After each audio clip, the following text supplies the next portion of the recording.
Hello and welcome to Yesteryear's Mac Games, where today we're exploring Gridz, a unique strategy game where you control an army of Toolbots, tasked with conquering Netspace. You do this by capturing and building up territory, destroying opposing Toolbots, and smashing the gains of other players to bits.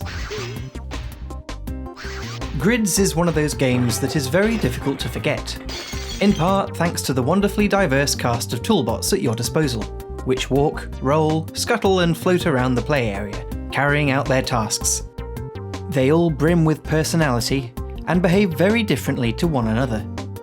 There's 15 to choose from, which you select at the start of each round. The number of tokens you've assigned in Skirmish, or picked up in prior levels of the campaign mode, designate which bots you can afford, so pick wisely. The Toolbots are split into 3 major types. Builders such as Ping here mosey around looking for nodes that you have placed. As the nodes are activated, you gain territory, which slowly generates your points to spend on more bots. Strikers such as Ripper hunt around the unclaimed territory, looking for bots of the opposition to destroy. Hackers such as Crash are what you use to destroy the nodes of other players and take down their base grid, eliminating the player from the game. Sounds simple? Not a bit of it. It's a mad scramble at the start of every game to build up what territory you can before players can start to afford strikers and hackers.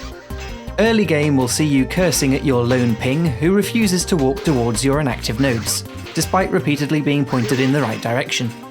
You have a bit of control over your bots once they've been placed, but not much. As the round matures, everyone will be generating points like crazy, and the fight really kicks off. More advanced Toolbots will start to appear at this point, so don't expect any low-level builders to last much longer than for what you originally spawned them for. Buzz's circular saw is no match against an explosion from Boomer, or Ripper's chainsaw. Likewise with hackers. The early game Pounder takes 5 hits to destroy a node, whereas a late game flail obliterates them in 1. As far as strategy goes, if you're going to get a hacker to do anything useful, place a few strikers down first. More advanced types can be assigned to guard other Toolbots, but having a bunch moseying around the general vicinity does the job too. Opponents will generally react by spawning their own strikers, so guarding your means for attack is key. If you're struggling to fend one off and don't have points for a striker, spamming lots of cheap pings will slow the hacker down too, as builders can repair damaged nodes. Once you've hacked all the other players into oblivion, you've won the round. Campaign mode takes you on a tour of over 20 different stages. Within these, the size of the playing field and number of opponents will vary, but on the whole, you're doing the same thing. If I'm honest, it's a bit lacking. Even with improved enemy AI selected, beating computer opponents is pretty trivial once you've got the hang of the game. They're quite feisty at the start of the match, aggressively placing nodes down, but halfway through a round they just seem to give up and commit themselves to spawning the odd bot once they have the points for it. Case in point, this player was all but decimated by someone else's hacker, and while there is plenty of claimable territory around it, it's not doing anything about it. For a proper challenge then, you'll need to network Gridz and take on a human. Obviously, the quality of the scrap will depend solely on the competence of the individual you're playing against. But if they know what they're doing, you're in for an excellent bout. I've managed to get a game going with one other human. Goodness knows what it's like with 8. Awesome chaos, I'm sure. But with 2 evenly matched players, things get quite intense. As far as visuals go, you can't really see much of the playing field at any one time, which is understandable given the game's age and screen resolution it runs at. Any more and the computers of the day would have struggled, so there'll be a lot of patrolling the length of no man's land like a hawk, to try and catch hackers before they cause any damage.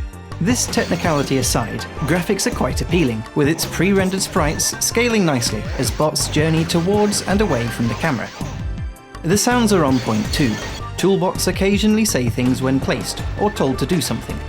Don't I just cut you up? And the sounds of smashing and smashed robots are neat. The game runs on all-power PC and newer 68K Macs.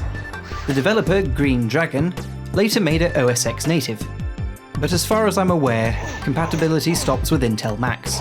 This then leaves Gridz completely in the domain of old hardware, leaving the concept ripe for someone to resurrect. If we were to see anything like Gridz again, it would really benefit from better AI, and maybe some items or effectors scattered across Netspace. The Toolbots themselves are spot on, it really is a cool premise. Interestingly enough, it seems the sequel almost happened. I was poking around with the game data files, and found this. I've no idea what kind of game The Trouble with Toolbots would have been. It had a site for a bit, but that didn't reveal anything. Also, this isn't the only appearance of this little toolbot here either. Among the movie files for the bots in the game are 3 that I guess must have been cut from final release, Hopper being one of them. This airborne striker gnashes other toolbots to bits, while this bouncy one does a full-on butt smash. Perhaps they were too fiddly to animate, or maybe 15 was the hard cap for the number of toolbots they needed. We probably won't ever know. In summary then, Gridz is definitely worth playing, particularly if you can get some multiplayer going through Apple Talk. While not the most varied title out there, Gridz is superb fun for an occasional play. Time for the standard YouTube end of video spiel then. It seems a good time to mention I've made this channel a Twitter account, @YYsMG. I'll be posting retro Mac stuff, hopefully interesting, so hopefully see you there. Otherwise, share your thoughts in the comments, subscribe for more, and thanks ever so much for watching.